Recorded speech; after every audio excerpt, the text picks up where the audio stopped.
कैसे हैं आप लोग। आज हम बात करने वाले हैं एसिडिटी के बारे में, जो हमारे आज के गलत खान पान के कारण बहुत बड़ी समस्या हो गई है। अब आप लोग खुद को चेक कीजिए कि क्या खाने के बाद आपको खट्टी डकारें आती है, क्या खाने के बाद आपको गले में जलन फील होती है, क्या खाना खाने के बाद खाना वापस ऊपर की ओर मुंह में आता है, क्या खाना खाने के बाद उल्टी जैसा मन होता है, या क्या खाना खाने के बाद हमें पेट में गर्मी महसूस होती है। अगर आप लोगों को इनमें से कोई भी लक्षण दिखाई दें तो जी हाँ, आपको एसिडिटी है और इसका सही समय पर उपचार नहीं किया गया तो ये अल्सर का रूप ले लेगी। एसिडिटी एक तरह का पित्त दोष है। जब हम खाना खाते हैं तो खाना मुंह से होते हुए फूड पाइप में जाता है और वहां से होकर पेट में जाता है। पेट में हमारे शरीर में एक जरूरी मात्रा में एसिड बनता है जो उस खाने को तोड़ने का काम करता है और वो खाना टूटकर एक द्रव्य के रूप में बदलता है और फिर हमारे पूरे शरीर में जाता है।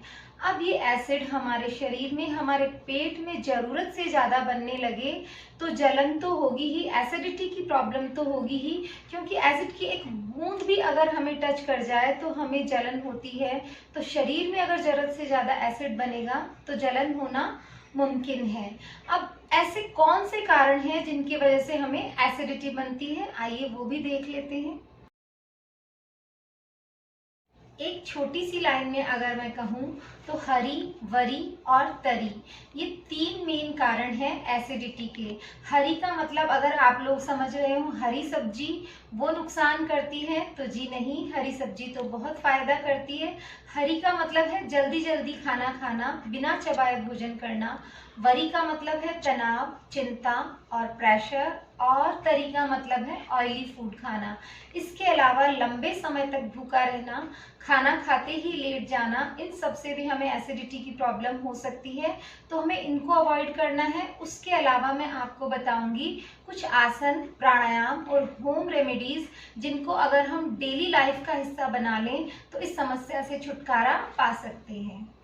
सबसे पहला आसन है वज्रासन, जो मैं पहले भी कई बीमारियों में आपको बता चुकी हूँ। इसके लिए सबसे पहले दोनों को पैरों को इस तरह से मोड़ लें और सीधे बैठ जाएं। कमर और गर्दन को एकदम सीधा रखने की कोशिश करें और इसके साथ दोनों हाथों से वायु मुद्रा बनाएं। ये देखिए इंडेक्स फिंगर है, इसको अंगूठे के नीचे लेकर जाना है, अंगूठे से प्रेस करना है और बाकी की तीनों फिंगर्स ऊपर की ओर होगी। शुरुआत में 2 मिनट इसको होल्ड करें, धीरे धीरे अपना समय बढ़ाएं। 3 मिनट, 4 मिनट, 5 मिनट, जितनी भी देर बैठ सकते हैं इस आसन में बैठें। गैस बनने की प्रॉब्लम तो ठीक होगी ही, एसिडिटी की प्रॉब्लम भी ठीक होगी, साथ में पैरों के दर्द में भी हमें आराम आएगा। अब जो आसन हम करने वाले हैं उसका नाम है उत्तान पाद आसन। उसके लिए हमें लेट जाना है। सबसे पहले दोनों पैरों को इस तरह से खोल दें और लेट जाएं अपनी मैट पर। दोनों हाथों को अपने हिप्स के नीचे लगा लें ताकि कमर को और पैरों को आराम मिले। और अब सांस भरते हुए पहले पैरों के पंजों को अंदर खींच लेना ताकि घुटने बिल्कुल सीधे रहें, और अब सांस भरते हुए दोनों पैरों को ऊपर उठा लेना है। पैरों के पंजे खींच के रखने हैं। 30 डिग्री, 40 डिग्री, 60 डिग्री, जहां पर भी होल्ड कर सकते हैं वहां पर रोक के रखें। इस आसन से शरीर में जो अम्ल बनता है वो कंट्रोल में रहता है और साथ ही पेट की बहुत सारी बीमारियां ठीक होती है। कुंभक लगा के रखना है और धीरे धीरे सांस खाली करते हुए वापस आ जाना है। एक बार फिर से बताऊंगी मैं आप लोगों को। सांस भरें, सांस भरते हुए दोनों पैरों को ऊपर ले जाएं और कम से कम 30 सेकंड तक रोक के रखें। सांस को भी रोक के रखें और धीरे से सांस खाली करते हुए वापस आ जाए। रिलैक्स। अभी हमने 2 आसन किए और अब हम करने वाले हैं कुछ प्राणायाम। जो प्राणायाम हम सबसे पहले करने वाले हैं उसका नाम है चंद्रभेदी प्राणायाम। चंद्रभेदी नाम से ही प्रतीत होता है कि शीतलता देगा, क्योंकि चंद्रमा की तरफ हमें देखते ही शीतलता का अनुभव होता है। हमारे 2 स्वर होते हैं, एक चंद्र स्वर, एक सूर्य स्वर। जो हमारी बाई नासिका है वो है चंद्र स्वर और जो दाई नासिका है वो हमारी सूर्य स्वर। तो हमें क्या करना है एक हाथ से वायु मुद्रा बना लेनी है। जिनको एसिडिटी या गैस की प्रॉब्लम हो वो कोई भी चैंटिंग करें, प्राणायाम करें, हमेशा वायु मुद्रा बनाएं और दूसरे हाथ से सूर्य स्वर को बंद करना है, यानी दाई नासिका को बंद करना है। अब लेफ्ट से सांस लेनी है, यानी चंद्र स्वर से सांस लेनी है और उसको बंद कर लेना है और सूर्य स्वर से छोड़ देना है। आंखें भी बंद रखनी है। वापस चंद्र स्वर से ही लेना है, यानी बाई नासिका से लेना है और दाई नासिका से छोड़ देना है। हाथ को नाक के आगे नहीं लगाना।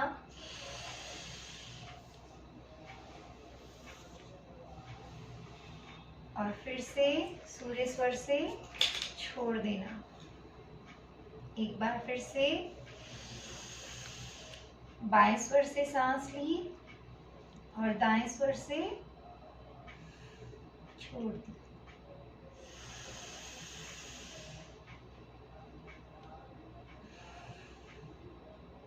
ये तो हमने कंटिन्यू किया, सांस ली छोड़ी और छोड़ी।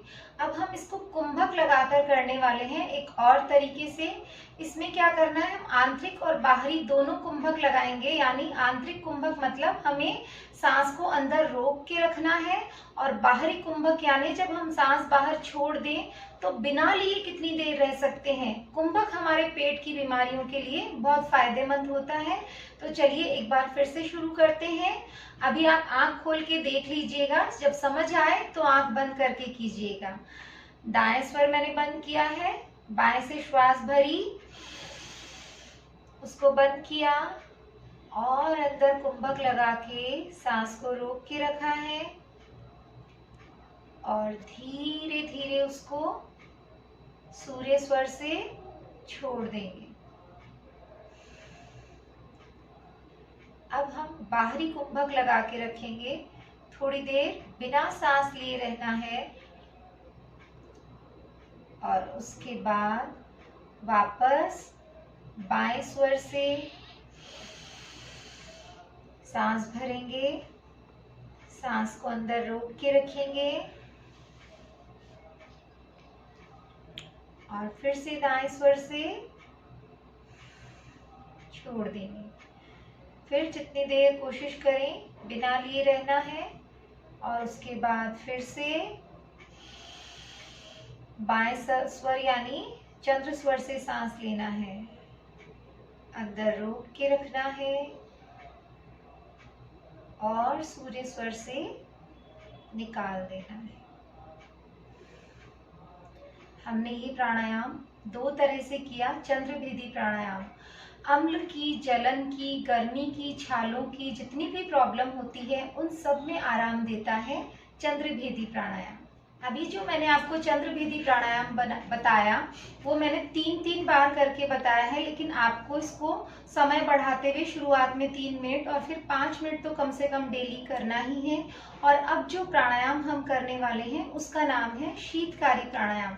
ये भी अपने आप में एक जादुई प्राणायाम है। ये मुंह के छाले, पेट में गर्मी, जलन की शिकायत को तो दूर करता ही है, साथ ही हमारी प्यास भी बुझाता है। अगर हम किसी ऐसी जगह बैठे हों जहाँ हमें पानी अवेलेबल नहीं हो, तो अगर हम ये प्राणायाम कर लें तो एक बार कुछ समय के लिए हमारी प्यास भी बुझ जाती है। लेकिन इसका मतलब ये नहीं है कि आप पानी कम पिए और इस प्राणायाम को कर लें। पानी तो हमें रूटीन में 16 से 20 ग्लास 24 घंटे के अंदर पीना ही पीना है। तो अब ये प्राणायाम कैसे करना है, सबसे पहले सुखपूर्वक जिस भी आसन में बैठना चाहें बैठ जाएं। कमर और गर्दन को एकदम सीधा रखना है। वो ही वायु मुद्रा बनानी है जो मैंने अभी आपको बना के बताई थी। और उसके बाद दांतों की, मुंह की जो पोजीशन बनानी है वो आपको बता देती हूँ, आप पहले देख लीजिएगा। जब मैं बना के बताऊंगी तो मैं बोल नहीं पाऊंगी। दांतों की पोजीशन ये होगी, जीभ जो है बिल्कुल सेंटर में होगी और जब हम सांस को भरेंगे तो एक सीतकार सी निकलेगी, आवाज आएगी। जैसे हम आइसक्रीम खाते हैं तो हमें ठंडक फील होती है और हम करते हैं, बस यही हमें करना है। इसी तरह से सांस को खींचना है और फिर नाक से बाहर छोड़ना है। तो चलिए आप लोग भी मेरे साथ कीजिएगा।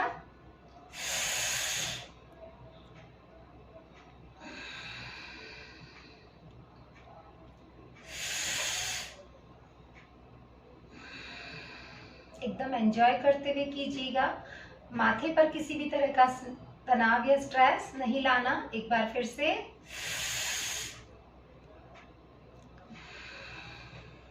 अगेन,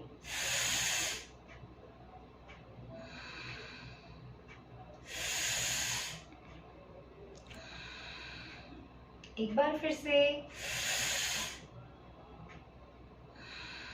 आप जब कर रहे हैं तो आपको अभी मुंह में ठंडा ठंडा फील हो रहा होगा। आपको ये प्राणायाम भी कम से कम 5 मिनट डेली करना है। तो अब बात करते हैं कुछ होम रेमेडीज की। उसमें सबसे पहली है सौंफ, जो बहुत ठंडी होती है। खाना खाने के बाद हमें 1 चम्मच सौंफ डेली खानी है, चबानी है, जो शरीर को ठंडक देगी। इसके अलावा सौंफ के पानी को उबाल कर पिए। जैसे एक भगोनी में गर्म पानी करें, 4 ग्लास पानी डालें, उसमें 3-4 चम्मच सौंफ डालें और उस पानी को उबाल लें। उबलने के बाद पानी को छान लें और ठंडा कर लें। दिन में 3-4 बार उस पानी को पिएं और सौंफ को भी फेंकना नहीं है, उसको भी चबाकर खा लें। दूसरी है लौंग। लौंग को भी मुंह में रखें, चबाएं नहीं, उसका रस मुंह में जाने दें। उसका जो सलाइवा बनता है वो खाने को पचाने में हमारी मदद करता है। और तीसरा है केला। केले में पोटेशियम होता है, जो हमें एसिड बनने की जो प्रॉब्लम होती है उसको ठीक करता है। केले की एक चिकनी परत होती है जो एसिड की जलन को कम करती है। केला हमारे डाइजेशन सिस्टम को भी प्रॉपर करता है, तो केला हमारे खाने में जरूर से शामिल करें। इसके अलावा गरम पानी, गरम दूध, गरम चाय ये हमें नहीं पीनी है। जो भी है उसको नॉर्मल करके पीना है। खाना खाने के बाद हमें 45 मिनट तक पानी नहीं पीना है और उसके बाद नॉर्मल पानी पीना है। तो ये कुछ ऐसी चीज़ें हैं जिनका हम ध्यान रखें तो एसिडिटी की प्रॉब्लम नहीं होगी। दोस्तों, कैसा लगा आपको मेरा वीडियो? अगर अच्छा लगा हो तो एक लाइक ज़रूर से कीजिएगा। कमेंट बॉक्स में जाकर कमेंट भी ज़रूर से कीजिएगा। आपके अच्छे कमेंट्स मुझे और अच्छे वीडियो बनाने में हेल्प करते हैं। इसके अलावा अगर अभी तक आपने मेरे चैनल को सब्सक्राइब नहीं किया है तो वो भी कर लीजिएगा। मिलते हैं अगले हफ्ते फिर से एक नए वीडियो के साथ। नमस्ते।